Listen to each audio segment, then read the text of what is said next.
instrumentos de medição para fazer medições de campo, né?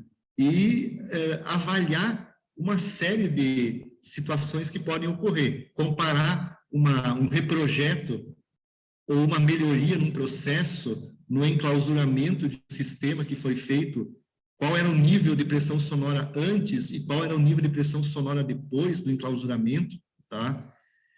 Preciso medir o nível de pressão sonora, né, que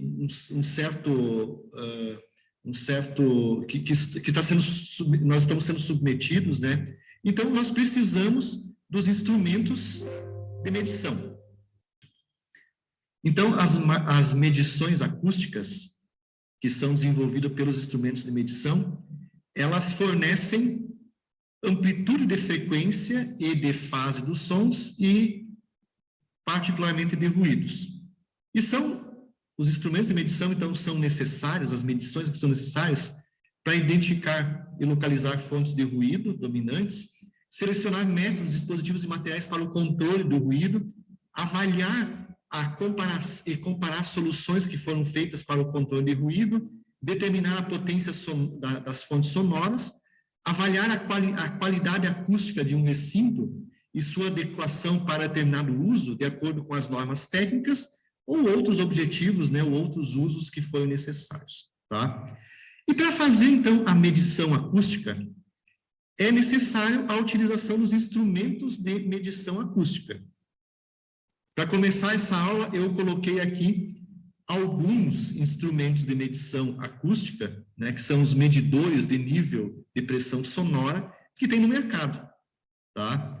Para vocês identificarem. Esses equipamentos, os medidores de nível de pressão sonora, né, são equipamentos que são conhecidos no mercado como decibelímetros. Não é o termo correto, o decibelímetro, porque, na realidade, decibel mede também potência elétrica, né? Mede uma série de outras variáveis físicas, tá? E não somente o som. Então, o termo decibelímetro, apesar de ser bastante conhecido, né? O nome seria o medidor de nível de pressão sonora, tá? Ele é um equipamento que possui diversas configurações e diversos preços, tá? E a função dele é medir características do som, tá? Então, eu coloquei aqui numa ordem, eu coloquei alguns que eu olhei pela internet. Esse aqui, ó, é um modelo que está disponível lá no AliExpress, tá? Ele custa em torno de R$120, né? Eu peguei o preço de ontem, né? Eu peguei, antes de dar aula de hoje, ontem à noite, eu fui atrás de alguns equipamentos aí, tá? E peguei alguns equipamentos com alguns preços, tá? Então, ele tem uma característica que pode fazer, ele tem aqui um microfone, aqui internamente essa espuma, um microfone, né? A espuma é utilizada geralmente quando a gente vai fazer medição em campo, em local aberto, para diminuir a pressão sonora do vento, né? Sobre o sensor, né? Sobre o sensor. Então, é colocada essa espuma que diminui aí a velocidade do som, a velocidade do ar até chegar no sensor, né? E esse sensor, então, né, ele transforma essas ondas em sinais elétricos, e a gente tem aqui, né, um mostrador que indica a pressão, o nível de pressão sonora, né, nível de pressão sonora, né, do som naquele instante.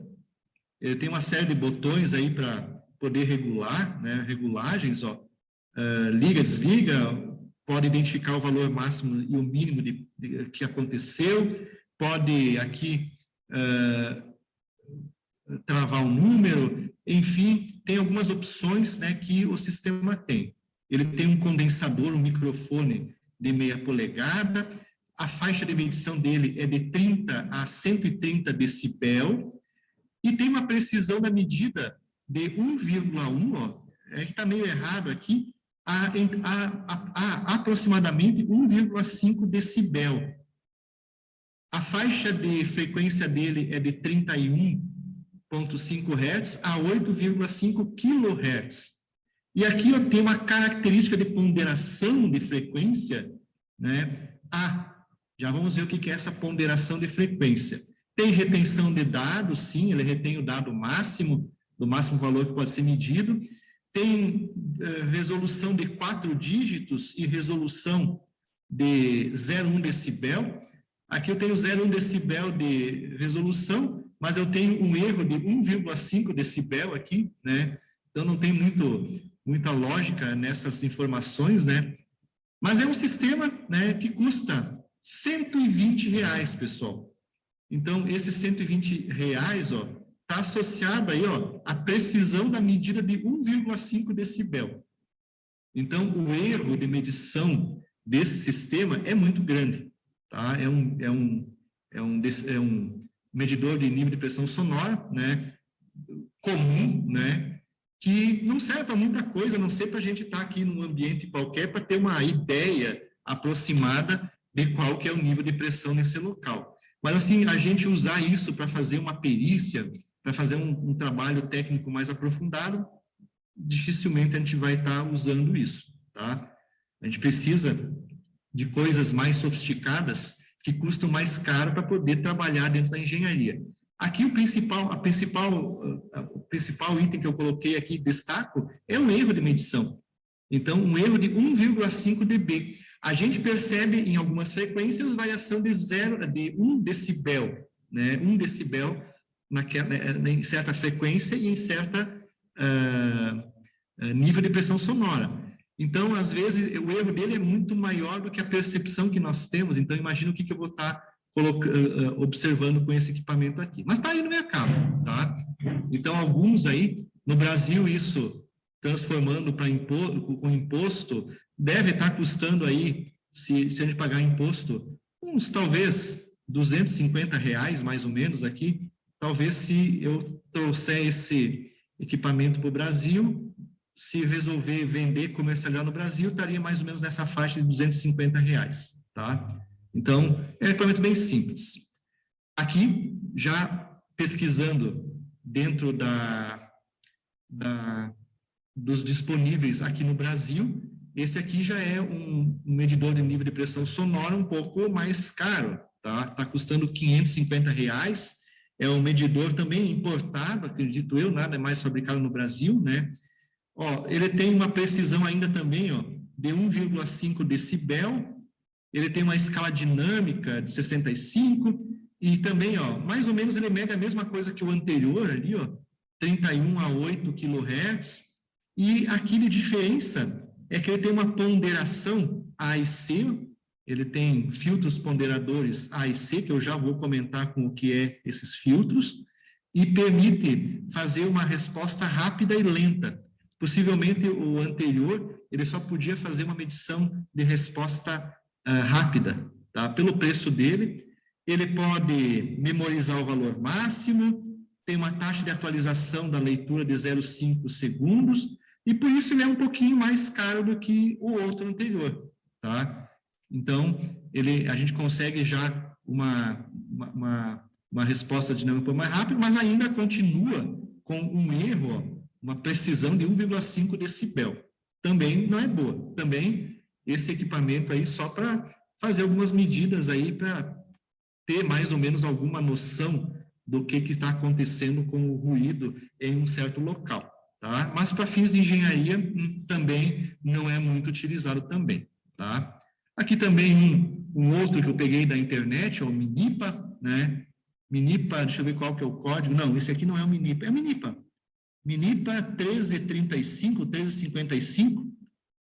Ó, tem aqui 4 dígitos, display 4 dígitos por 1000, 30 faixa de medição 30 a 130 decibel, 31,5 a 8,5. Também não fala muita coisa aqui, ó.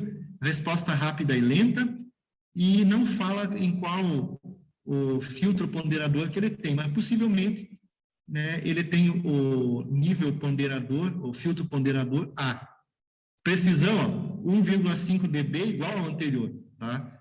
Possivelmente, esses caras compram o mesmo circuito lá da China, todo mundo compra o mesmo circuito impresso e só mudam a carcaça externa e tá mais ou menos igual os equipamentos, tá? Também, ó, R$500 aqui no Brasil, tá?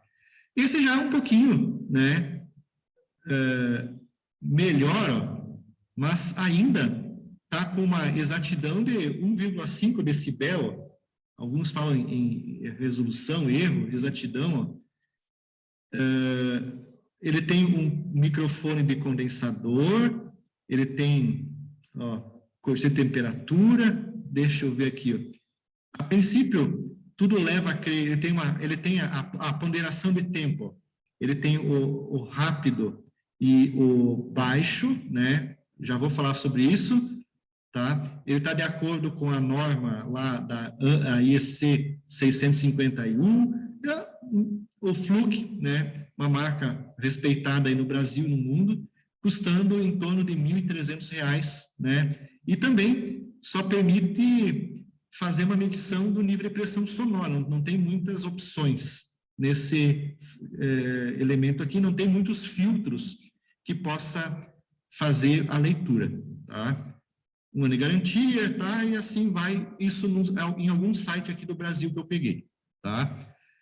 Já a Brewcar, né? Ela tem fabricante de sistemas de medição acústica, Brewcar, tá?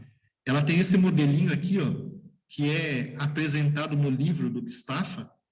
Nesse capítulo ele trabalha todo com esse modelinho, que é o Brewcar 2230, né? Sound Level Meter. Não consegui pegar em nenhum site nacional aqui as especificações técnicas dele, por isso eu coloquei em inglês. Também está de acordo com uma norma, ANSI S1 1971, tá? Tem uma... permite medições de 24 a 130 decibel, tá? Tem os filtros ponderadores A, C e o linear, que é o normal. Todos eles fazem a medição do RMS, tá? Não vamos esquecer disso. Todos os equipamentos, esses equipamentos aqui, eles sempre fazem a leitura do valor médio quadrático, né? O RMS, valor médio eficaz, né? Então, todos os modelos anteriores, mesmo eles não falando lá que eles fazem a medição RMS, todos eles fornecem um valor RMS, tá? Então, aqui ele tem os filtros, também, ó, ele tem o filtro impulsivo, permite medir som de impulso, explosão, né, um tiro, né, permite medir, então, fazer a medição rápida e baixa, né, a alta taxa de amostragem, né, e tem os filtros ponderadores A, C e o linear. Talvez aqui, por esse motivo aqui, ó, ele é um pouquinho mais caro, R$2.500, e também permitir fazer o filtro ponderador C, torna ele um pouquinho mais caro. Ele não fala aqui do erro de medição, eu não encontrei em nenhum lugar o erro de medição dele, tá? Mas já é um equipamento da Brewcar um pouquinho melhor e um pouquinho mais caro também. A coisa melhora, aumenta o valor do preço de aquisição do sistema, tá? Então, dá para ter uma noção aí, tá? Aí a Brewcar também tem uns equipamentos mais sofisticados. Esse aqui é o Brewcar 2270. 2270, tá? É um top de linha aí de equipamentos de baixo custo, né? De medidores de nível de pressão sonora, né? Que tem disponível no mercado, tá? Esse Brewcar aí, ele tem vários canais, né? Já é um equipamento bem mais sofisticado. E eu olhei ontem lá, eu só consegui encontrar o preço no eBay, $10.000 o preço dele, né? Fora do país. $10.000, mais ou menos, traduzindo aí para o real, em torno de tudo aqui, mais ou menos, arredondamentos aqui, R$50 mil, né? Sem contar os preços de importação, que podem tornar ele mais caro ainda. Então, já é um equipamento, puxa, de engenharia, tá? Bem de engenharia, né? Então, a capacidade desse decibelímetro, desse sistema de medição de nível de pressão sonora, é muito maior do que as anteriores, que custavam R$200, né? E o erro de medição dele também é muito pequeno. Usa já, possivelmente o circuito impresso dele não é aquele circuito impresso que se compra na China, lá no sacolão da China, lá, e cada um faz o seu equipamento, já é algo mais sofisticado. Ele utiliza sistemas de chips mais precisos, com maiores velocidades e assim por diante, e torna ele um pouco mais caro. Então, ele, além de fazer medição, ele tem também um microfone, né? Ele permite colocar 2 canais, ele pode colocar aqui um microfone inserido diretamente no sistema de aquisição, né? Ele pode colocar microfones em 2 canais, 2 microfones, né, para fazer medições em 2 ambientes ao mesmo tempo, tá? E permite gravar essas informações e a gente pode, inclusive, fazer uma análise estatística com esses dados que são gravados na sua memória, né? Nós podemos baixar isso aí no celular, no computador e fazer trabalhos de análise do sinal a partir dele, tá? Ele também tem já, por esse preço, ele tem também aqui, ó, ele não só identifica o nível de pressão sonora, né? Mas esse equipamento, né, ele tem algumas características diferentes, tá, dos anteriores.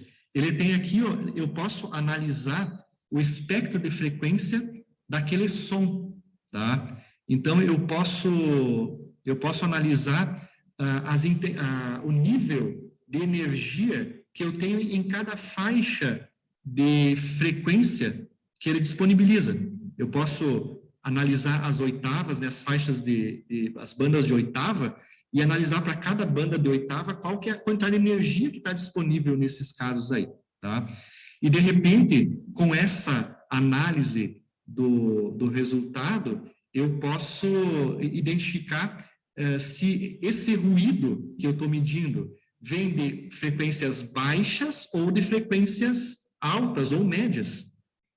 E aí, de repente, a escolha dos materiais que vão ser necessários para poder eliminar aquele ruído são compatíveis com essas frequências. Tem materiais que são usados para frequências baixas, outras para frequências mais altas. Então, a escolha do material e do elemento vai depender disso. Esses equipamentos aqui, ó, o resultado que ele fornece aqui, ó, 77,6 decibel. Ele pega essa faixa de frequência aqui, ó, por exemplo, 31,5 Hz. Ele analisa dessa frequência até a frequência de 8 kHz, 8.000 Hz, vou colocar aqui, 8.000 Hz. Analisa todo esse espectro de frequência e me dá um valor global dessa intensidade. Então, esse 77,6 decibel que ele está indicando aí, ó, é um valor global de toda a faixa de medição dele.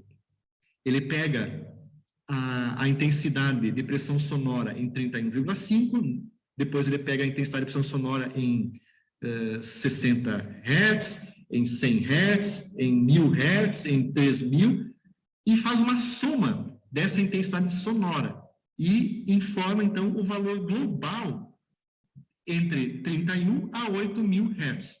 Mas esse valor global, para muita coisa, não diz nada, ele só mede a intensidade, né, o nível de pressão sonora, mas ele não diz se essa pressão sonora está ligada às baixas frequências ou às altas frequências. Está a maior energia contida. Então, eu fico limitado somente a isso. Já, no entanto, esse também já é um pouco mais sofisticado, e ele dá, então, as frequências que têm as maiores energias, e aí, nessas frequências, então, se eu sei as frequências, eu posso fazer, então, um trabalho de eliminação do nível de pressão sonora naquela frequência, e aí diminuir a frequência global, tá? Diminuir a frequência global. Então, ele tem filtros de oitava, né? Tem vários filtros, eu posso analisar o sinal em faixas de oitavas, tá? E aí tem, em certas faixas de frequência, qual é esse nível de pressão sonora que eu tenho aí. Então, realmente, né, esse aí, talvez hoje, no mercado mundial, levando em conta que a Brillcar é o fabricante renomeado de sistemas de medição acústica, tá? E constando no mercado mundial, esse talvez seja o top de linha que a gente tem hoje disponível para medições acústicas, tá? Só que a gente paga um preço caro para ter esse equipamento. Tem empresas que podem arcar com esse custo, né? Às vezes, $50 mil é uma rescisão trabalhista aí de alguma, ou várias rescisões de trabalho, né? Então, às vezes, as empresas, vale a pena a empresa investir R$60 mil, porque vai ganhar aí uma disputa trabalhista de som, de ruído, alguma coisa, ela pode ganhar. E se ela tem informações do seu processo monitoradas, né, isso pode subsidiar, então, a empresa a ganhar a disputa trabalhista aí, tendo dados medidos, tá? Então, é o top de linha que a gente tem hoje de equipamento, tá? Então, isso tem um custo, né? Quanto mais opções que eu posso ter do equipamento, custa mais caro e, às vezes, é necessário pagar tudo isso aí, tá? Então, eu coloquei ontem de noite nos meus slides, né? E na realidade, o livro nosso, ele começa com essas informações aqui, ó, tá? O nosso livro lá, o Bistafa, ele começa apresentando, então, para esse sisteminha aqui da Brillcar, né, que custa em torno de R$2.500, ele apresenta, então, toda a teoria sobre os instrumentos de medição, tá? Então, quais são as partes, então, que eu tenho de um instrumento de medição, né, de nível de pressão sonora, o sonômetro ou o decibelímetro, como é popularmente conhecido. Se a gente for colocar na internet, a gente coloca decibelímetro, medidor de nível de pressão sonora ou sonômetro, esses três definições de nomes, esses três nomes, levam, então, aos equipamentos de medição acústica, tá? Então, os equipamentos, então, o decibelímetro, o sonômetro, então, ou o medidor de nível de pressão sonora, ele possui um sensor, que é um microfone, possui internamente pré-amplificadores, possui os filtros ponderadores, né, que eu coloquei antes, A, B, o C, né, o D. Alguns deles têm filtros de terço de oitava, né, ou alguns deles, os primeiros que eu coloquei lá, não tem filtros de oitava, né, de terço de oitava, são equipamentos mais simples, né? Detector de valor eficaz, todos eles fornecem o valor de RMS, tá? E alguns equipamentos têm o ponderador temporal, que é o FAST, o Impulse e o Slow, né? Que permitem fazer medições rápidas de impulso ou medições de baixa velocidade. E tem um indicador, então, que indica o valor do nível de pressão sonora, 53,4 decibel, né? Esses decibéis aqui, então, né, em alguns casos, dependendo do filtro ponderador que eu estou utilizando, vai aparecer uma outra indicação, que é decibel, com filtro ponderador A, ou C, ou B, ou D, né? Então, depende da medida que eu estou fazendo, vai aparecer aqui na unidade de medida o decibel e qual o filtro ponderador que ele utilizou, né? E esse filtro ponderador está ligado lá com a subjetividade, né, do som do capítulo anterior. Cada um desses itens aí, então, tem uma função diferente. O microfone, ele converte a pressão sonora, né, em um sinal elétrico proporcional, né? Ele tem uma sensibilidade, né, milivolts na verdade, geralmente a sensibilidade é milivolts por decibel, tá? Por exemplo, não sei se isso existe, vamos pensar, estou atribuindo aqui. Se eu tivesse um equipamento, um microfone com 20 milivolts por decibel, tá? Cada decibel que incide sobre o microfone emite um sinal elétrico de 20 milivolts. Se eu inserir sobre o microfone, se eu inserir um sinal de nível de pressão sonora de 50 decibel, né? 50 decibel vezes 20 milivolts vai dar 1000 milivolts, 1 volt, né? E aí, então, eu tenho um sinal que vai sair aqui do microfone, proporcional, então, aos decibéis que eu estou medindo. Como esses sinais são muito pequenos, a sensibilidade é muito pequena, tá? Tem que existir um pré-amplificador, né? Esse pré-amplificador, inclusive, ele manda a informação de energia para o microfone, tá? Para deixar ele alimentado, tá? Passa por um pré-amplificador, então, que amplifica o sinal. Esse sinal, então, né, que vem do pré-amplificador, já com um nível de tensão maior, ele passa pelos filtros ponderadores, tá? Então, ele pondera o sinal para simular a resposta do sistema auditivo nosso, às diferentes frequências contidas no som. A maior parte dos decibelímetros, dos medidores de nível de pressão, eles vêm com o filtro ponderador A, né? Grande parte deles. A gente viu lá, até os primeiros, os mais baratos que tinha lá, ele tem também a possibilidade de medir decibel linear, né? E também usando um filtro ponderador A, que eu já vou falar sobre ele, tá? Ok? Então, esse filtro ponderador A, ele pondera a resposta do nosso sistema auditivo a certas frequências, tá? Tem o filtro de oitavas, né, de terço de oitavas, ou 1 sobre n oitavas, né? Então, geralmente, cada oitava tem uma faixa de medição, em função da frequência central, ela tem uma faixa que ela mede. Então, muitas vezes, essa faixa é muito grande para mim perceber alguma variação. Então, eu posso usar os filtros de terço de oitava e diminuir o tamanho da faixa de medição, né, daquela oitava. E, com isso, enxergar mais precisamente o que está acontecendo dentro dessas oitavas, tá? Existe o valor do detector de valor eficaz, todos os equipamentos, né, transformam o valor medido em valor eficaz, tá? Então, a resposta que eu tenho no painel do equipamento, o dado que foi coletado é RMS, valor eficaz sempre, tá?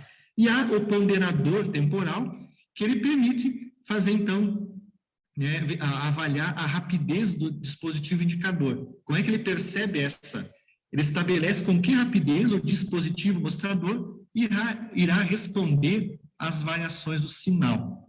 Então, às vezes o sinal ele se modifica muito ao longo do tempo, talvez eu tenha que usar um filtro de ponderador temporal aí, né, slow, para poder avaliar mais precisamente essa informação, né? E aí, então, tem esses filtros. E o dispositivo mostrador, né? Que pode ser um indicador digital ou um dispositivo mostrador com relógio, né? Com uma agulha, um reloginho, né? Que mostra, então, o nível de intensidade de pressão sonora, tá? E sempre levando, ainda comentando, né? Que o valor que é colocado aqui é o valor eficaz, né? E dado em decibel, de acordo com o filtro ponderador. Decibel, filtro ponderador A ou C ou linear. Os equipamentos, então, os filtros, né? Começando, então, eles vêm, então, muitas vezes equipados com filtros de análise em frequência, tá? Os mais simples não têm. E ele só fornece, então, o nível sonoro total do som que incide no microfone, tá? Ou o nível global. Então, aqueles primeiros equipamentos que eu mostrei lá na frente, inclusive, esse aqui não, o do livro, ele tem filtros de análise de frequência. Esse aqui tem filtro de análise de frequência. Mas aqueles primeiros que eu coloquei para vocês, né? Então, ele, se não estou enganado, o primeiro lá, ele cobriu uma faixa de 31,5 Hz até 8.000 Hz, se não estou enganado, né?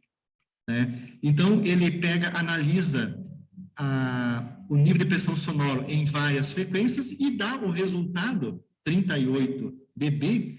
Esse resultado que eu tenho aqui é o nível global, né, de toda a faixa de frequência. Mas tem medidores onde eu posso determinar uma faixa de frequência, vamos pensar assim, 31,5 até 50 Hz. Então, eu regulo esse filtro, e esse filtro, então, ele me dá aqui o valor que vai ser indicado no equipamento, é o valor do nível de pressão sonora, por exemplo, aqui, 30 decibel, né, para essa faixa de frequência, tá? Então, eu posso olhar,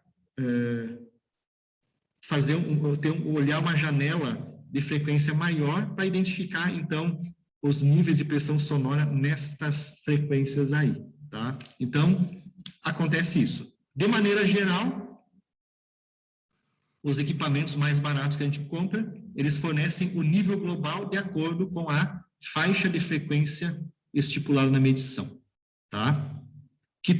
Essa faixa de frequência é a qualidade do microfone, está associada com a qualidade do microfone, e é aquele elemento que torna a sensibilidade do microfone a faixa que torna a sensibilidade mais ou menos linear. Já vamos colocar mais adiante. Vou começar, então, do final e vou chegar até o microfone, na sequência aí de medição, tá? Os preços dos equipamentos, então, variam, eu já passei alguns preços, né? Aqui eu tenho, de acordo com a norma IEC 651, os tipos, as precisões e os preços aproximados dos equipamentos, né? Olha só, vou começar do pior para o melhor. Tipo 3, pior. O erro de medição, a precisão dele, ó, maior que 1,5 decibel. Então, ó, todos aqueles primeiros que eu passei para vocês lá, até o da Minipa lá, a precisão dele é tipo 3, ó, 1,5 decibel, né? Então, ó, são instrumentos de simples avaliação, apenas utilizadas, por exemplo, para ter uma ideia aproximada do nível sonoro, tá? Inclusive, o da Minipa lá, não dá para fazer muita coisa. Estou pagando R$500, R$600, mas é só para ter uma ideia da percepção do ruído aqui. Tipo 3, de acordo com a IC 651. Tipo 2, mais ou menos uns 5 dB. Instrumentos destinados à medição de campo em geral. Está na faixa aí de $500, tá? R$2.500. Então, possivelmente, este aqui, ó, tá mais ou menos nesse tipo 2. Tipo 1, instrumento de medição para uso em laboratório. O erro é aproximadamente 1 decibel, né, a precisão. Geralmente é utilizado onde as condições ambientais possam ser controladas, tá? Velocidade do ar, temperatura e assim por diante. Em torno de R$5.000, em torno de R$25.000. Tipo 1. Tipo 0 são os equipamentos que são usados como referência padrão, são aqueles usados para fazer a calibração, né, de outros medidores de pressão sonora, tá? Então, instrumentos de referência padrão destinados à calibração de outros medidores em nível tipo 0. De acordo com o serviço que nós vamos fazer, nós temos que consultar, então, a norma, e a norma vai estabelecer qual é o tipo de equipamento que eu tenho que usar naquela medição. E se eu não usar isso aí, por exemplo, num laudo pericial, aí o sujeito lá se não ficar contente com a nossa resposta, pode invalidar o nosso quesito lá de medição, porque foi feito com o equipamento fora das recomendações necessárias, tá? Mas é mais ou menos o que está sendo colocado, né? Os preços aí, então, estão mais ou menos de acordo com aqueles lá, e a gente viu que os erros são mais ou menos iguais àquilo que a gente colocou lá, e os preços compatíveis, tá bom? Começando pelos filtros. Na cadeia de medição, ó, então eu vou vir para trás. Sistema de indicação, e venho para cá até chegar no microfone, na apresentação dos elementos que fazem parte desses sistemas aí, tá? Ponderador temporal. Então, o ponderador temporal, devido ao ruído que existe no sinal, sinal, né, muitas vezes é necessário reduzir as flutuações no dispositivo indicador. A flutuação que fica ocorrendo aqui no sistema mostrador é muito grande. Então, ele está medindo 35 dB, depois 36, 35, 36, 34, 35, 36, 37. E essa indicação, de acordo com a taxa de mostragem do indicador, se essa indicação for muito grande, eu preciso usar um ponderador temporal para fazer esse sinal, para fazer essa modificação. Então, se essa variação na indicação for muito rápida, muito grande, às vezes eu tenho que usar um ponderador, né, temporal de leitura lenta.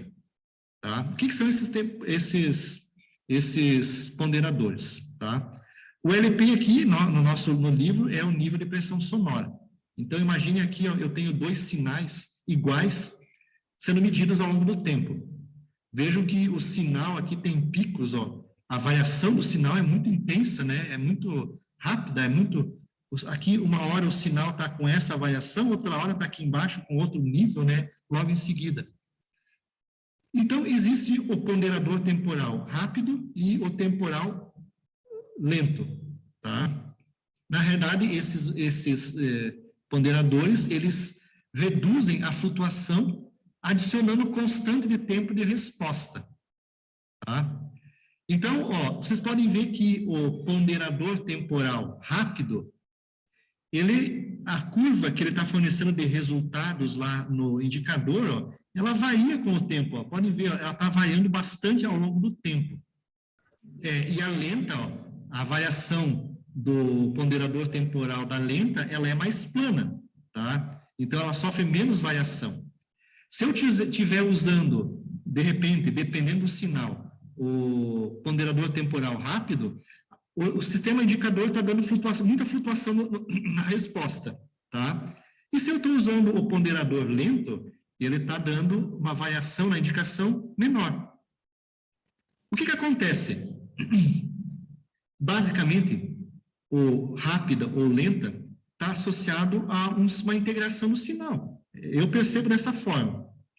Então, assim, ó, para fazer a mostragem do sinal rápido, o equipamento eletrônico, ele vai pegando os sinais anteriores e vai fazendo uma espécie de uma média, né? Ele está fazendo uma média.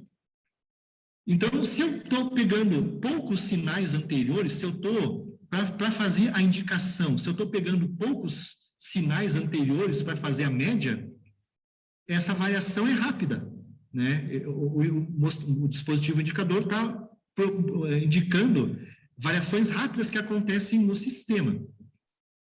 Então, o ponderador rápido, ele pega uma janelinha de tempo pequena e fica fazendo sempre a média dos sinais dessa janelinha pequena, tá?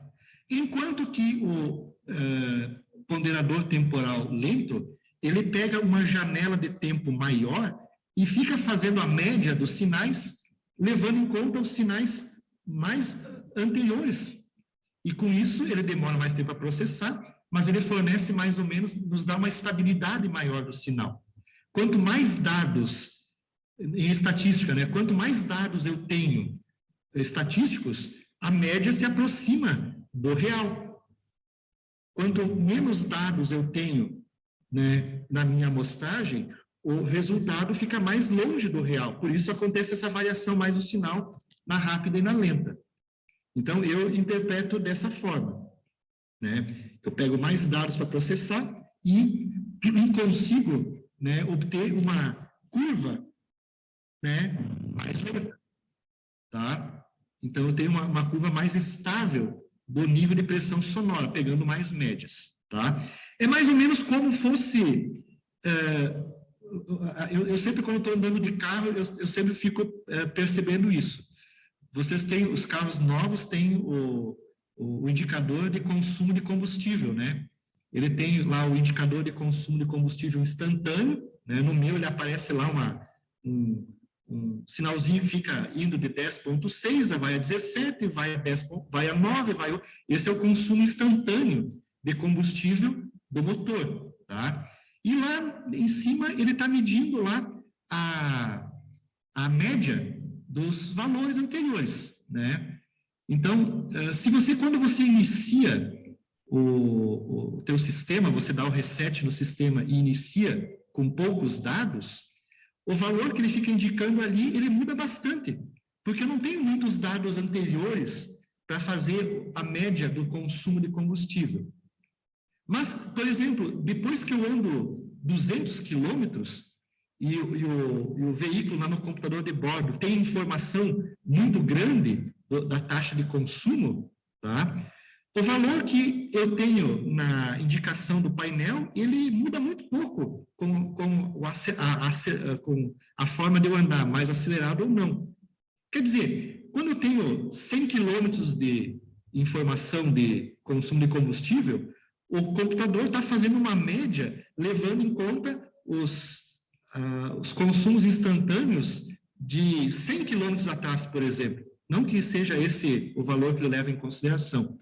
Enquanto que quando você reseta o sistema, ele tem poucos dados e está usando aqueles poucos dados que ele tem para fazer a média. Se eu estou numa subida, ele está fazendo, e dou o reset do indicador, ele está fazendo a média em cima do consumo de combustível para a subida, né? Agora, se eu já subi, desci milhares centenas de vezes, ele está fazendo a média desses centenas de subidas e descidas de ultrapassagens que eu fiz e mantém um valor mais estável. Eu mais ou menos interpreto isso como sendo esse valor rápido ou lenta, tá? Então, essa taxa de sinais, essa quantidade de informação que ele está usando para calcular, né? E o sinal, então, do lento tem uma flutuação menor da leitura, tá? Então, o ruído que entra no dispositivo, ele vai ter uma menor flutuação das leituras do que a rápida, tá?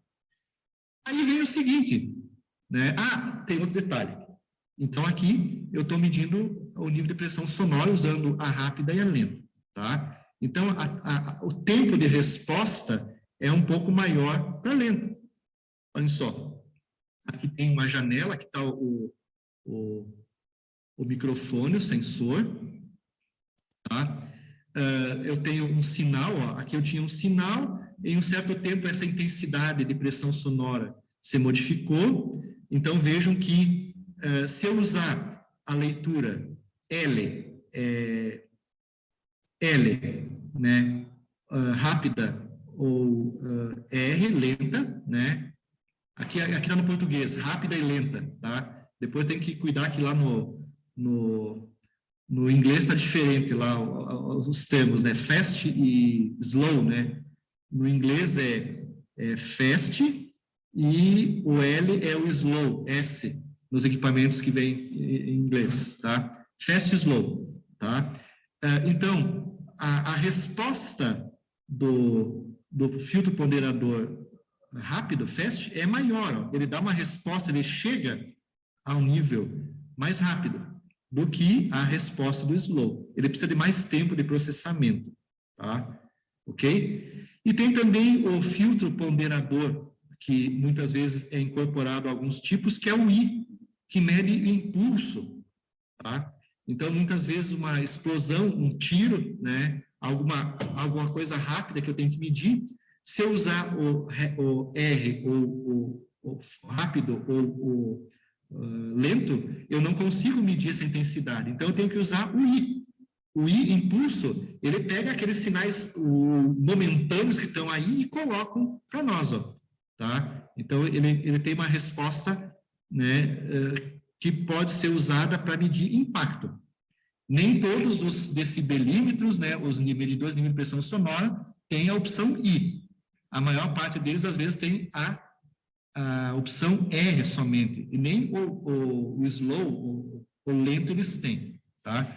Então, depende da qualidade do instrumento de medição, eu posso ter essas opções de amostragem rápida, lenta ou impulso, tá? E aí vem, né, aqui eu posso ter sistemas que eles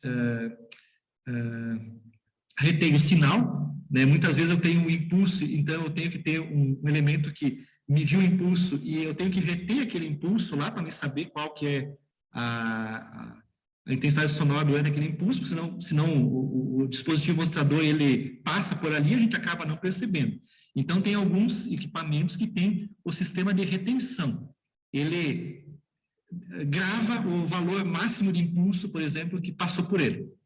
Tá? E depois ele tem que rearmar de novo ele, né, apagar o mostrador e rearmar de novo para medir o próximo impulso que vem pela frente. Tá? Nos ponderadores temporais, qual a constante de tempo que eu devo utilizar? O rápido, o lento ou o impulso? Bom, se eu for medir impulso, é impulso. Tá? E ainda posso ter, se tiver a opção no equipamento, e ainda usar a opção de reter impulso para poder deixar ali, identificar qual que é o impulso que teve naquele instante. Agora, se eu tenho um equipamento com R e L, qual que eu devo utilizar? Primeira coisa, olhar as normas. O que eu estou adquirindo? O que eu estou medindo? O que a norma recomenda? Usar o R ou o L, tá? Então, a norma vai dizer, primeira coisa, seguir a norma, a recomendação da norma. Se não tem nada de indicação da norma, eu tenho a opção R ou L quando não tiver impacto. Qual eu vou usar? O R ou L quando não tem indicação da norma? Preferencialmente, a gente usa o R. Segue a regra antiga, onde a regra antiga dizia o seguinte, ó, se o ponteiro do dispositivo mostrador fica variando 4 decibel, se a variação durante a medida for maior do que 4 decibel, ou o dispositivo indicador digital, se a variação for maior de 4 decibel, se for maior, eu uso o L. E se a variação for menor que 4 decibel, eu uso o rápido. Tá? Na maior parte das vezes, a gente usa o R. Tá? Mas, então, usando a regra antiga que o pessoal usa para isso, se a variação da indicação for maior do que 4 decibel, eu uso a leitura L, que vai ter um tempo de resposta maior para fornecer essa informação, e ela vai capturar mais informações de dados anteriores e calcular o valor médio eficaz, tá? Com mais dados estatísticos para dar o resultado. De maneira geral, então, uso essas indicações aí. Tá? Norma, uso o R, tá? E o L se a variação for maior que 4 dB. Tá? Filtros.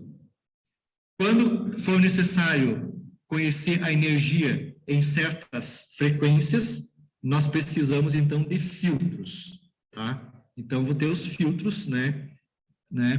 Por quê? Porque o sistema auditivo, ele reage de forma diferente a sons de diferentes frequências, tá? E quando eu vou, principalmente, para resolver um problema de isolamento acústico, ou então melhorar a acústica de um ambiente, e eu vou colocar ali um material para diminuir o nível de pressão sonora, esses materiais também dependem da frequência que incide neles. Tá? Então, o material que eu vou escolher, o tipo e assim por diante, vai depender da frequência incidente sobre ele. Então, eu preciso, muitas vezes, saber a intensidade de pressão sonora em certas faixas de frequência. Tá?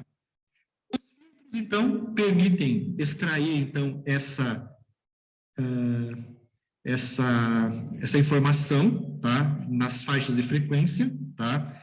E, comumente, a gente tem disponível nos equipamentos de medição os filtros conhecidos como filtro passa alta, o passa baixa e o passa banda, tá? O passa banda aqui eu estou usando o termo do Stafford, né? Também conhecido como passa faixa, tá? A gente usa o termo, o pessoal da elétrica usa o termo passa faixa, né? Onde eu estou analisando uma faixa de frequência específica, tá? No caso de cada filtro, eu tenho que definir sempre, para analisar a frequência, eu tenho que definir a frequência de corte, que é a frequência na qual eu vou cortar o sinal, né, e eliminar as altas frequências, as baixas, ou deixar somente a faixa central, a faixa intermediária, tá? Podem ser filtros eletrônicos, geralmente são filtros eletrônicos, tá? Que podem ser analógicos ou digitais, tá? Então, o pessoal da elétrica é que elabora os filtros que vão trabalhar o sinal elétrico e fazer essa análise. O filtro passa alta deixa passar as frequências superiores à frequência de corte, o passa baixa deixa passar as frequências inferiores à frequência de corte, e o passa banda ou passa faixa permite passar as frequências entre duas frequências de corte. Está aqui ele. O passa alta, ó, deixa passar as frequências acima da frequência de corte, tá? O passa baixa deixa passar para o mostrador as frequências abaixo da frequência de corte, e o passa banda deixa passar as frequências entre duas faixas. A faixa de corte 1, inferior, né? E a faixa de corte superior. Frequência de corte inferior e superior. Os filtros possuem um ganho. O ganho, então, é geralmente indicado pelo filtro. É o fator pelo qual ele multiplica a amplitude de entrada do sinal. Então, se eu tenho um sinal com um nível de pressão, uma pressão sonora com intensidade A, aqui, ó, tá? A pressão sonora com intensidade A, essa pressão passa pelo filtro e ele tem um ganho. Um ganho de 0,5 dB, diminui aqui, ó, a amplitude em 0,5. Tá? E o ganho, então, para essa condição de 0,5, né, o ganho, então, né, pode ser dado, então, em função dessa forma, 20 vezes log de a saída sobre a entrada, decibel. Tá? Então, isso vai ser o ganho do equipamento. Nesse caso aqui, o ganho, né, foi uma redução do sinal. Né? O sinal de saída é menor do que o sinal de entrada. Então, tem um fator de ganho menor do que 1. Tá? Então, reduziu o sinal. Todos os filtros possuem uma função de transferência. No caso nosso da acústica, geralmente a gente acaba sempre medindo, a gente geralmente acaba usando os filtros passa-faixa. Tá? A gente quer analisar uma faixa entre duas frequências, que é a frequência inferior e a frequência superior. E a gente quer analisar qual que é o nível de pressão sonora entre essa faixa de frequência. Então, a gente geralmente usa o filtro passa-faixa. Tá? E o filtro passa-faixa tem uma frequência, uma função de transferência. Tá? Geralmente é alguma coisa assim. Ó, tá? Então, as frequências de corte, por convenção, são aquelas frequências onde o sinal é atenuado em 50%. Primeiro, deixa eu passar, acho que uma outra coisinha aqui. Deixa eu ver aqui. Tá? Vou deixar aqui, eu não me lembro onde que eu coloquei a figura lá. Então, essa é a função de transferência do filtro, né, de um passa-faixa. Essa é uma função de transferência real. Ela mostra, né, no sinal elétrico a atenuação de sinais que ocorre. O ideal de um filtro seria que ele tivesse uma resposta assim. Ó. O ideal do filtro passa-faixa é que ele cortasse imediatamente todas as frequências inferiores à frequência inferior, deixasse, não amplificasse e não reduzisse o sinal 0 dB de ganho nessa faixa de medição e cortasse automaticamente todas as frequências superiores à frequência de corte superior. Isso é um filtro ideal. No entanto, a gente não consegue nunca ter um filtro ideal. A gente tem um filtro real. Eletricamente, a gente possui um filtro real. E o filtro real, ele atenua os sinais acima da frequência de corte de acordo com essa linha aqui, dessa inclinação, e atenua também os sinais abaixo das frequências de corte inferior, também de acordo com essa inclinação, que é o roll-off. Tá? Deixa eu apagar tudo aqui. Ok? Por convenção, a frequência de corte superior e inferior, né, para compatibilização entre fabricantes, tá? O sinal, a frequência de corte, em todos os casos, é aquela frequência onde a atenuação ocorre, o sinal é atenuado em 50%. E 50% de atenuação no sinal equivale a, em dB, né, a menos 3 dB de ganho. Tá? Então, é convenção isso. Tá? É convenção disso. Então, o filtro, ele tá, né, fica mais ou menos com esse ganho dentro da faixa de passa-faixa que ele tem regulado, tá? Bom, aí é o que eu falei antes aí. Os filtros, então, reais se diferenciam do filtro ideal por apresentarem esse roll-off aqui do filtro, que é a atenuação que ele dá ao sinal. A ideia é que num filtro, esses sinais aqui, ó, perdi o mouse aqui, é que esses sinais de frequência superior a essa frequência de corte aqui, ó, não fossem computados, não fossem levados em conta na indicação do resultado. Só que, no entanto, essa energia que está contido nessas frequências, ela também é incorporada ao resultado que eu vou ter do instrumento de medição, tá? Então, eu estou indicando aqui 55 decibel, por exemplo, né? Estou usando um filtro passa baixa, né? Para baixas frequências, eu estou usando um passa baixa. Então, ele está indicando 55 dB. Teoricamente, esse 55 dB, a influência dele seria somente abaixo da frequência de corte. No entanto, não. Uma quantidade desse nível de pressão sonora está chegando devido a essa curva roll-off. Ela está somando com esse resultado aqui, ó. Porque os filtros não são filtros ideais, são filtros reais, ele tem esse roll-off. Então, aqui, ó, esse filtro aqui, por exemplo, ele tem um roll-off de 24 decibel por oitava. Então, aqui, ó, essa inclinação aqui, ó, entre essa frequência e mais um aqui, uma oitava, ele tem, ó, aqui menos 3, menos 27, menos 3 mais, menos 27 menos 3 vai dar 24 decibel. Tá? Então, isso significa que a amplitude sinal nas frequências acima da FC é atenuada em 24 decibel para cada duplicação de frequência.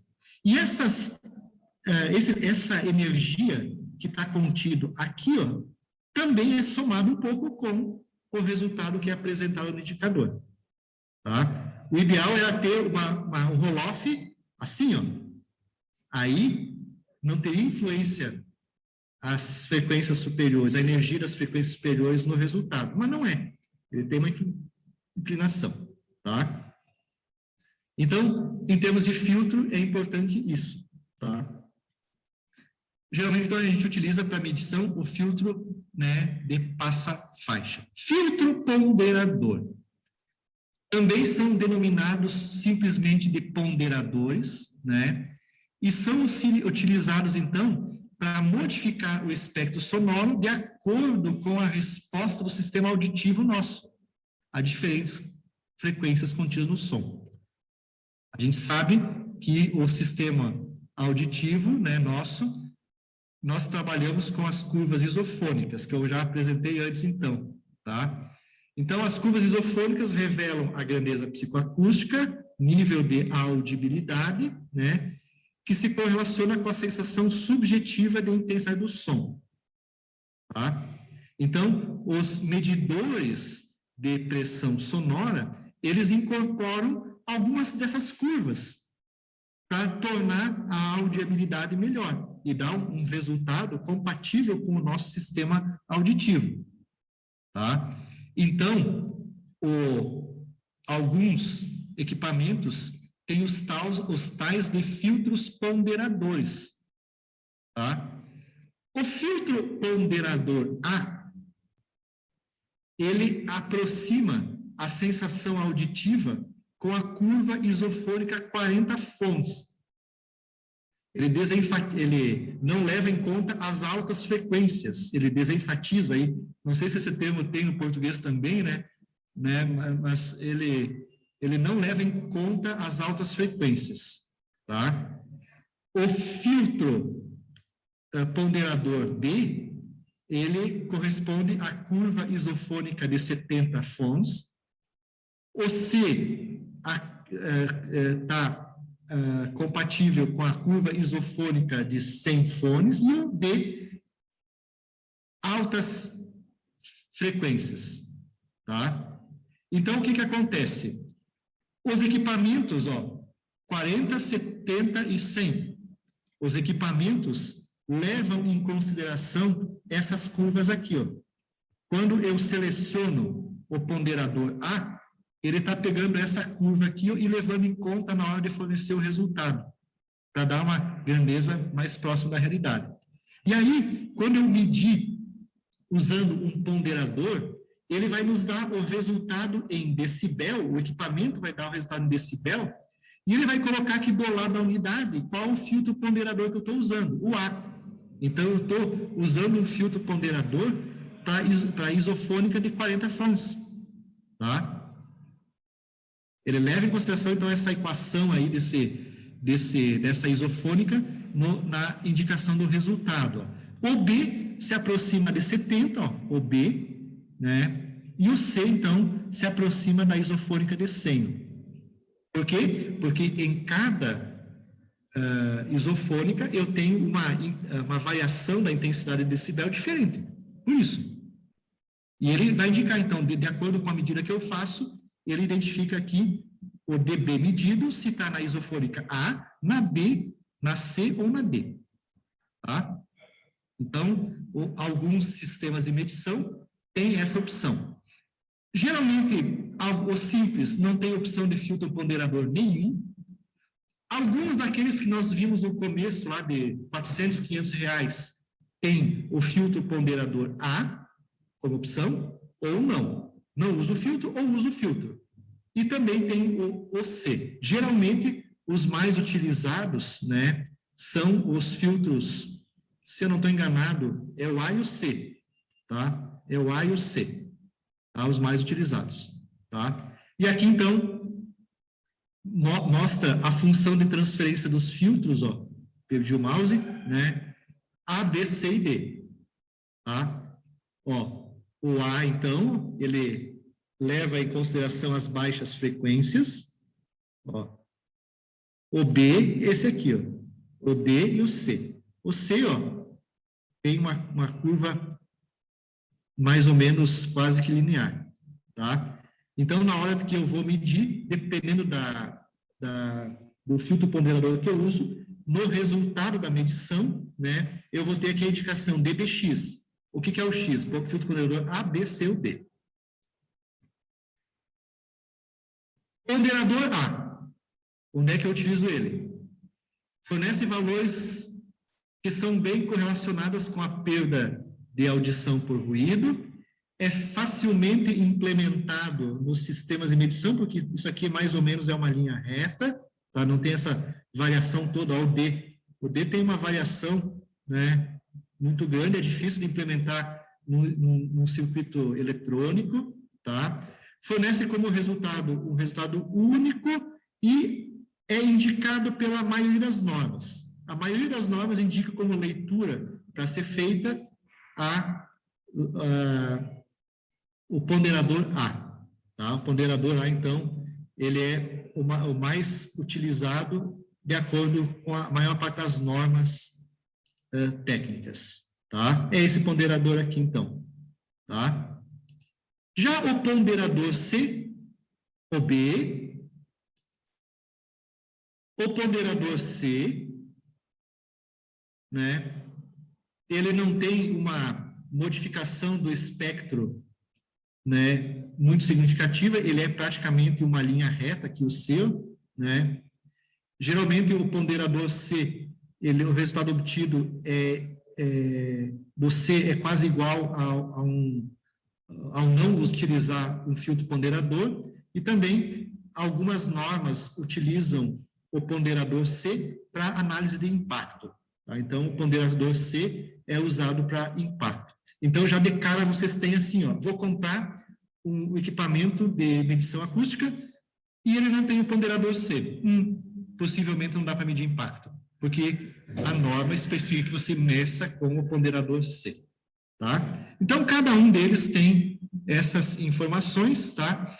E os mais utilizados, então, são os filtros ponderadores A e C, tá? O A e C são utilizados. Nos equipamentos que custam aí em torno de R$1.000 a R$2.000, eles vêm incorporados, então, a esses equipamentos, tá? O A e o C, tá?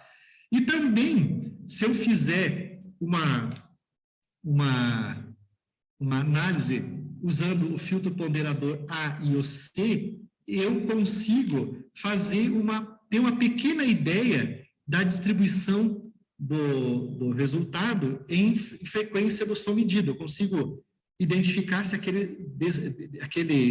intensidade de pressão sonora que eu estou medindo é devido a baixas frequências ou devido a altas frequências, analisando o resultado dos dois filtros, tá? Então, aqui, ó, eu coloquei aqui, ó, essa informação aqui, ó, para você ter uma ideia. Aqui, ó, tá? Ó, a comparação dos níveis sonoros obtidos com as ponderações A e C poderá dar uma ideia da distribuição de frequência do som medido. Quando o som contiver pouca energia nas baixas frequências, o nível sonoro obtido nessa ponderação será próximo ao obtido na ponderação C. Então, se eu usar sem ponderador e com ponderador C, nas baixas frequências, então, o resultado vai ser mais ou menos igual, tá? Quando o nível sonoro obtido na ponderação A for menor do que a ponderação C, então a energia sonora nas baixas frequências é mais significativa, tá? Então, se eu medir sem filtro e com o C, e mais ou menos forem iguais as leituras, não há muita energia nas baixas frequências, tá? Quando o nível de ponderação A for menor do que o C, então a energia sonora nas baixas frequências, ela é significativa, tá? Então dá para ter uma ideia dessa energia contida nas frequências a partir da medição entre os filtros A e C ou sem filtro, tá? Acho que repetiu aqui de novo. Entre o A e o C aqui, então. Aqui tem alguns filtros ponderadores. Aqui mais uma informação do livro. O ganho dos filtros ponderadores, eu só coloquei uma tabelinha aqui. Cada filtro ponderador tem um ganho, né? Isso é mais uma questão do circuito eletrônico interno do filtro, tá? Tá aqui a figurinha aqui, né? Que eu queria mostrar antes, tá? Bom, pessoal, aqui tem, na realidade, agora entra nos filtros de terço de oitava, sexto de oitava, 1 sobre N oitava, né? Então, eu tenho a minha faixa de oitavas, ela tem uma certa faixa de frequência, ó. Por exemplo, ó, se eu estou com o filtro de oitavas, né, em 1000 Hz, faixa central de 1000 Hz, o filtro de oitava na faixa de 1000 Hz, ele compõe as frequências de 707 Hz até 1414 Hz. Então, se eu estou usando um filtro de oitava de 1000 Hz, o equipamento está medindo entre 707 e 1414 Hz, tá? Então, ele está medindo essa frequência, tá? Então, ó, ele vai pegar vai pegar um sinal de frequência, uma faixa bem mais ampla, só com o filtro de oitava. Então, de acordo com o roll-off dos equipamentos, tá? Quanto maior é a faixa de... Por exemplo, se eu quero medir uma faixa central de 1000 Hz, quanto maior é essa faixa de frequência, maior é a intensidade que eu vou pegar dos sinais fora da faixa. A gente sabe que, se aqui eu estou com 1414, ó, de repente aqui eu vou pegar na minha medição, sinais acima de 1414 e abaixo de 707 também vão entrar na indicação do resultado. Então, eu vou ter uma influência do filtro real nessas medições. Mas se eu usar um filtro de terço de oitava, que há a opção que alguns equipamentos possuem, tá? O filtro, por exemplo, de terço de oitava, se eu ligar, ó, vou operar agora com o filtro de terço de oitava. Eu quero fazer uma medição em 1000 Hz. Puxa, então, ó, em 1000 Hz, a faixa de corte do filtro de terço de oitavo é entre 891 a 1122. Então, eu vou diminuir a faixa de análise e, com isso, eu vou eliminar um pouco dos erros, né, das frequências que estão fora dessa faixa. Tá? Então, devido ao problema de roll-off, eu consigo ter um resultado mais próximo naquela faixa central de 1000 Hz. E quanto maior for o N, né, sexto, né, um sexto de oitava, menor vai ser a diminuição, ó. Em 1000 Hz, eu diminui a faixa de medição entre 944 e 1059. Então, quanto maior for o N, né, menor vai ser a contribuição das frequências fora da faixa no resultado que eu estou medindo. E mais preciso estar o resultado na faixa central de 1000 Hz. Então, tem equipamentos que têm esses filtros de terço, sexto, de oitava, né, que podem ser utilizados. Geralmente não tem, né, e ele vem somente com o filtro de oitava, quando tiver o filtro de oitava, né, vem com o filtro de oitava, tá, e para N igual a 1, né, é a própria oitava, a faixa de frequência é a própria oitava, tá? Ok? Então, há muitas vezes essa opção que eu tenho das faixas de oitava. As normas geralmente recomendam qual o filtro a ser utilizado, tá? Então, ó, nesse equipamento aqui, ó, da Brewcar, o módulo de filtragem é esse aqui, ó. Esse módulozinho aqui é o módulozinho externo que vem com o módulo de filtragem. E aí eu compro para qual, né, frequência, ou ele permite identificar qual frequência que eu quero medir, faixa central, tá? Então, isso aqui custa R$ 2.500, ó, só isso aqui custa R$ 2.500, acho que era isso que estava o preço antes, né? Não estou lembrando agora. Isso aqui, o filtro de oitavas, um sobre de oitava, vai custar um pouco mais caro, de repente está na faixa aí de mais R$ 2.000 de filtro. E eu vou incorporando funções ao equipamento, acopla diretamente nele. Tá? Então, qual a filtro a ser utilizado? Cada norma vai especificar o filtro a ser utilizado. Tá? Aqui, o que está aqui? Aqui já está os filtros de oitava. Então, os filtros de oitava, acho que eu já falei isso aqui, eles são filtros que passa faixa, né? Passa banda, tá? Eu já comentei tudo isso com vocês, tá? E o último elemento do sistema de medição, né? A gente fez o caminho contrário, é o microfone, tá? Microfone. O microfone, então, é o transdutor eletroacústico sensível à pressão sonora que transforma essa pressão sonora em um sinal elétrico proporcional. Tem vários tipos de princípios de solução diferentes para o microfone, para o sensor, né? Existem os de carbono, os dinâmicos, de fita, piezoelétricos, de eletreto e o de condensador, que é o mais utilizado, tá? Então, esse de condensador é o mais utilizado, tá? Para medições acústicas, tá? são mais caros, são, no entanto, como desvantagem, são sensíveis à água e o vapor da água em medições externas pode provocar danos ao microfone, tá? E, como desvantagem, eles precisam de uma pré-amplificação para amplificar o sinal, para alimentar. Eu preciso alimentar o microfone com energia e pré-amplificar esse sinal para que ele seja utilizado no circuito eletrônico, tá? E, geralmente, esses condensadores, tá? O microfone, então, ele é o elemento mais caro de toda a cadeia de medição, tá? É um dos elementos mais caros, né? E a faixa de frequência que o equipamento cobre está associado com o microfone, tá? Então, ele é formado aqui por aqui tem uma cápsula que protege o diafragma, né? Aqui, grade de proteção. A grade de proteção que protege esse elemento que é o diafragma. Esse diafragma, ele é um material, né? Uma película.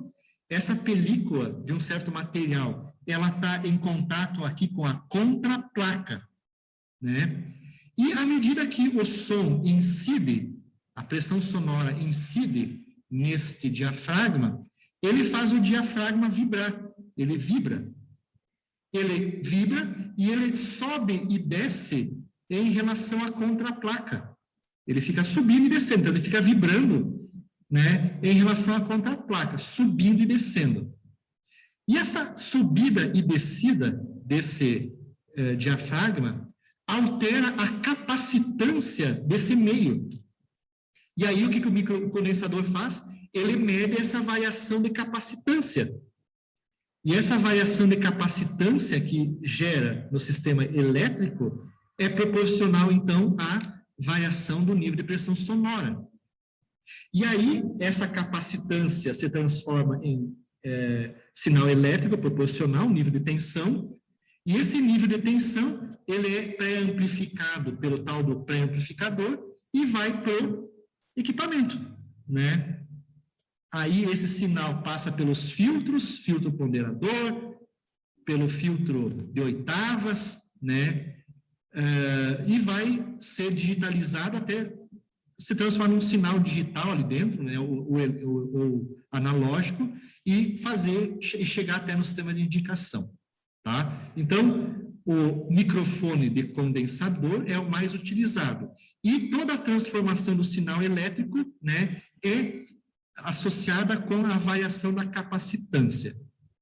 Tem diversas formas que eu posso montar o microfone no equipamento, tá? Eu posso fazer uma montagem direto dele, ó, no equipamento aqui, ó, tá? Isso aqui eu peguei da internet, aqui também é da Brookjar, né? Não dá para ver agora, não me lembro qual que é o nome que eu tenho aqui do código desse equipamento, tá? Ele é acoplado aqui, tá? Ou pode ser também aplicado por cabo. Eu posso, muitas vezes eu vou fazer uma medição, mas eu preciso fazer uma medição e não posso estar dentro do local, né? Ou a medição é distante do local que eu estou com o equipamento. Então, eu posso usar um cabo e conectar esse cabo, né, diretamente aqui, ou então, né, conectar o cabo nas entradas que o dispositivo tem. Muitas vezes, aqui na parte inferior, ele tem várias entradas, e eu conecto o cabo ali, ligando, então, o microfone ao sistema, tá? Então, a característica da leitura está muito ligada com o microfone, tá?